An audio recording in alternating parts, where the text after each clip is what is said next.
everyone, my name is Daniela and I'm a volunteer with For a Safer Space. Today's presentation will be on 2SLGBTQ+ social justice, pronouns. I would like to begin this presentation with a land acknowledgement. I am conducting this presentation on the traditional territory of the Mississaugas of Scugog Island. While it is important to acknowledge which land I'm on, it is equally as important to understand why we engage in a land acknowledgement. First, acknowledging the land is an act of decolonization.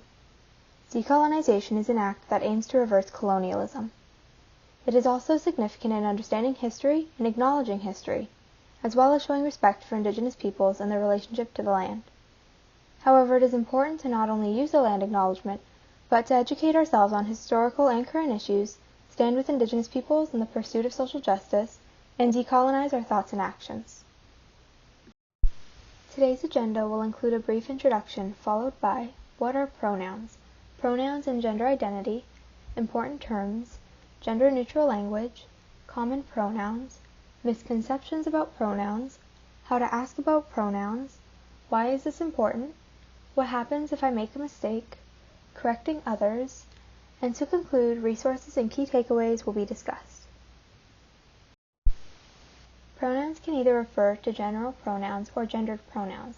However, due to its connection to the 2SLGBTQ+ community, it can be a significant point of discussion. Pronouns are important to discuss as these are conversations that are still ongoing. Without normalizing pronouns, it can be difficult for varying issues pertaining to the trans community to be highlighted. Methods to be more inclusive can include not assuming someone's pronouns, using gender-neutral language, and respecting people's pronouns. However, mistakes do happen, and when they do, there are ways to correct the mistake without drawing attention to it. What are pronouns? In its simplest form, a pronoun is a word that is used to describe either someone talking, such as I or you, or someone or something that is being discussed, such as she, it, them, or this. Gender pronouns referring to he, she, they, and ze, among others, are used specifically to refer to someone. Pronouns can be an aspect of gender expression and can be very personal. People can use multiple sets of pronouns for themselves. An important distinction is that pronouns are not preferred but required, especially for respect. It is not only transgender or non-binary individuals who use pronouns, but everyone of all ages. Prior to discussing various aspects of pronouns, it can be significant to go over some important terms, both to 2SLGBTQ+ identity in general and to this presentation, as these words are commonly used in discussing the community, gender experiences, and gender identity. However, this is not an exhaustive list, and it is important to note that while some may find themselves identifying with the terms listed here, not everyone will, and they may use another term or none to identify themselves. The first term, sex, is a label including male, female, or intersex that is assigned at birth based on biology such as chromosomes. Sex does not always align with gender identity. Gender is the internal views of one's gender, and how they label this. Gender can differ from sex assigned at birth. Cisgender refers to someone whose gender aligns with their sex assigned at birth. Transgender or trans, referring to someone whose gender differs from their sex assigned at birth. Non-binary is a spectrum of gender identities that do not refer to the binary identities of man and woman. Genderqueer is similar to non-binary in that it is on the spectrum of gender identities outside of the binary, but it is different through the lack of identification with traditional gender divisions, identifying as neither, both, or a mix of man and woman genders. Queer has a history of being used in an offensive way, however, it is being reclaimed by many. Gender fluid refers to someone whose gender identity changes over time.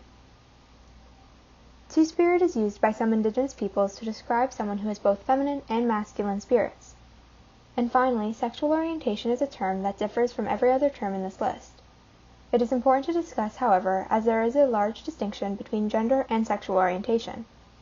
Sexual orientation can be defined as emotional, romantic, or sexual attraction to other people of the same gender, a different gender, or multiple genders, or the lack of one or more types of attraction.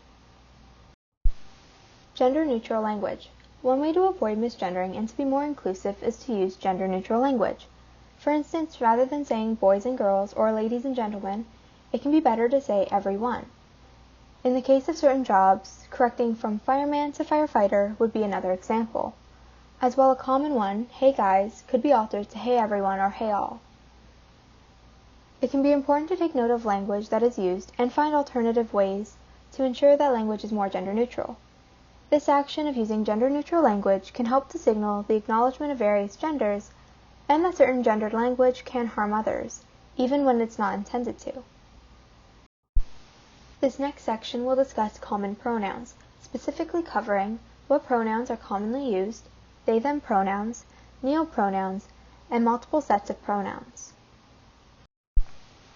What pronouns are commonly used? There are some pronouns that are more commonly used than others by individuals. We will go over a few of the most common ones. The first is he/him, with variations being his and himself. Next is she/her, with variations including hers and herself. They/them is another pronoun with variations of theirs and theirself. Z is pronounced like C, but with a Z, and is a neopronoun, and can also be spelled XE. Finally, the individual's name. Some people do not use pronouns and will want people to refer to them solely by their name. They/them pronouns are used by various people, trans and cisgender alike. A common misconception is that they/them is plural, and while it is, the singular they/them has also been used for centuries. Non-binary individuals do commonly use the pronouns they/them. However, contrary to popular belief, it is not only non-binary people who use these pronouns. As well, not all non-binary people will use these pronouns themselves. They/them pronouns are simply gender neutral. They are not exclusively non-binary. This is significant to understand because while these pronouns are related to gender neutrality, being non-binary does not. It simply goes back to gender identities that differ from the binary identities man and woman. This identity is experienced by all people differently. Therefore, it is inaccurate to place these pronouns within the box of non-binary, as it can overlook all the non-binary individuals who do not use these pronouns, as well as those who are not non-binary and do use them. Neopronouns move beyond they/them to still use pronouns in a gender-neutral manner. Neopronouns can include pronouns like sie and zur, as mentioned on a previous slide, as well as other less commonly used pronouns. People of all genders can and do use neopronouns. One survey discovered that in a group of 40,000 2SLGBTQ+ youth, 25% stated that they use gender-neutral pronouns. Most commonly used were he, she, and they. However, 4% mentioned that they utilized various neopronouns, commonly in combination with other pronouns. Another important aspect to common pronouns is the use of multiple sets of pronouns. Many individuals use more than one set of pronouns. Some examples include she/they, he/they, she/ze, he/she/they, or many other combinations. This often tends to create questions about which should be used and when. Many people who use multiple pronouns use them interchangeably, but this cannot be said about everyone. Therefore, it can be best to ask which pronouns to use when, or if they change based on context. However, even if you find this confusing as to why they would use one set at one time and another set in a different context, it is important not to expect an answer as it can be personal. There are various reasons why someone may use multiple sets of pronouns, but it is important to remember that gender is not static, and it can be fluid, and pronouns are just one way to express gender. There are a couple of misconceptions regarding pronouns that are important to deconstruct. Without deconstructing them, harmful stereotypes can be perpetuated that spread inaccuracies and stigmatize pronouns. The first misconception is that you should make assumptions about pronouns based off of how someone appears. It is far too common for someone to see physical appearances and equate it to someone's gender, but the two do not coincide. We should not be guessing people's gender identity, as it's not up to us to determine how others identify. It is also always best to ask because assuming can create situations where an individual can be harmed due to misgendering.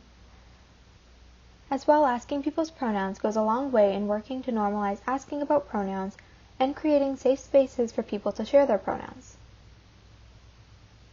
Another misconception that is commonly used is the use of preferred pronouns.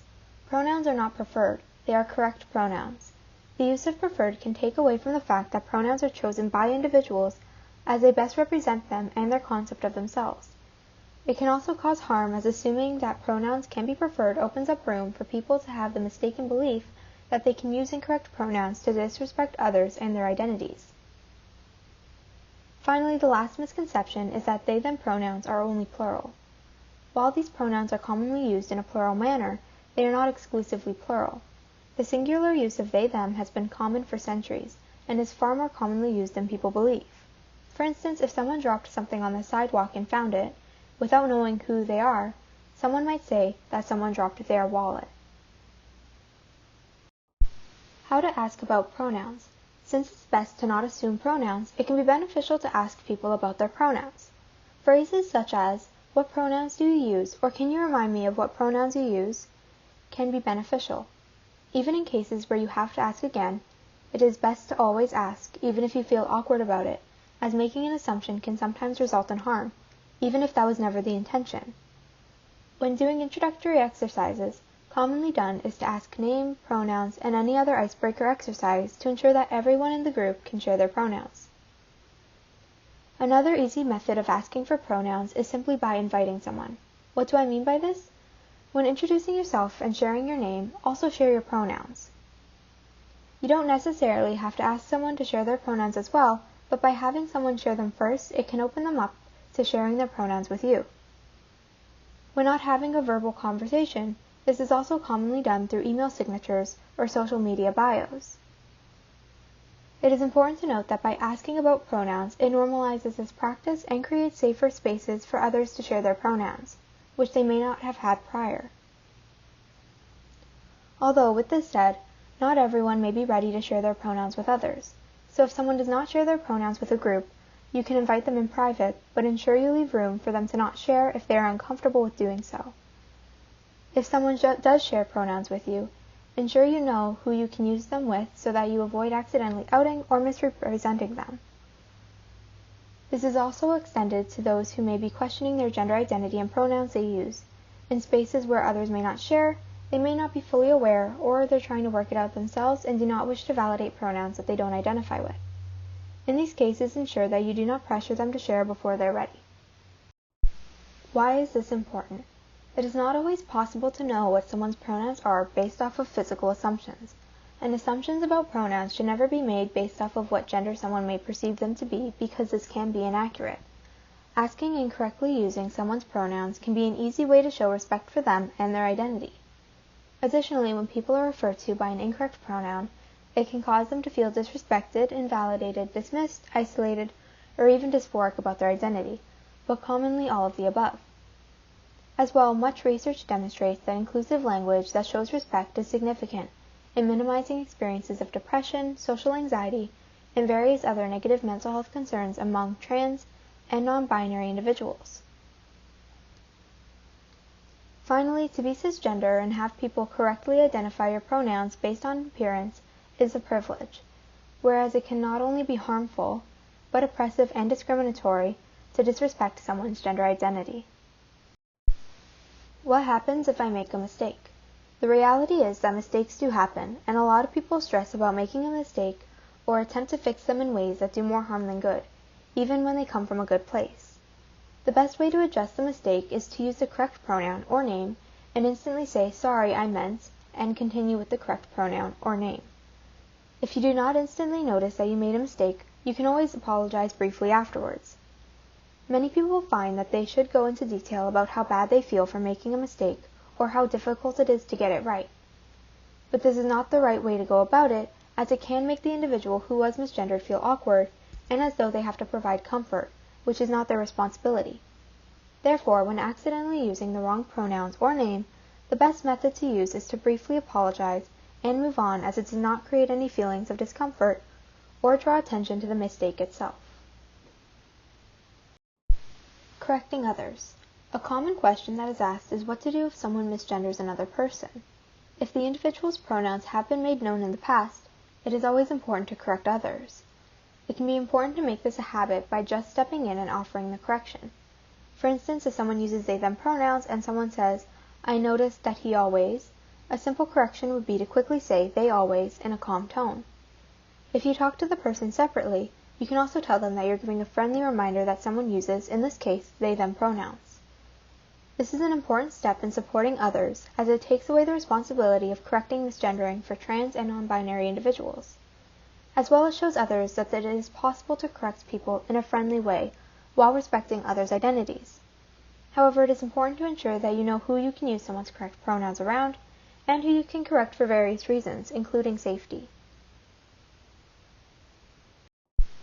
For an immediate mental health crisis, call a local crisis line for support. For non-immediate mental health supports, a useful resource is For a Safer Space. For a Safer Space is a nonprofit that offers accessible and inclusive mental health care. Visit the website for more information if you would like to reach out for support. To conclude this video, we will go over some key takeaways. Pronouns can be an aspect of gender expression, and it is important to understand that they are not preferred but a required part in respect. Gender-neutral language can be used to be more inclusive of people from all gender identities. There are some commonly used pronouns, however people can use varying pronouns, including neopronouns. As well as some people use multiple pronouns, which can occasionally change due to context. There are misconceptions around pronouns which can actively harm individuals in a variety of ways. Asking about pronouns is a significant step in normalization and can be done by simply asking or inviting by sharing your own. This is an important step in showing respect and creating safer spaces for trans individuals to share their pronouns. When mistakes are made, because they do happen, it is important not to draw any unnecessary attention to the mistake itself and to make the correction and move on. This can also be applied to correcting others who accidentally misgender someone. However, it is important to know who you can use correct pronouns with. Most significant is that pronouns should never be assumed, but asked about without pushing for an answer, as it is important that pronouns become normalized. That concludes this presentation on 2SLGBTQ+ social justice, pronouns. Thank you for watching.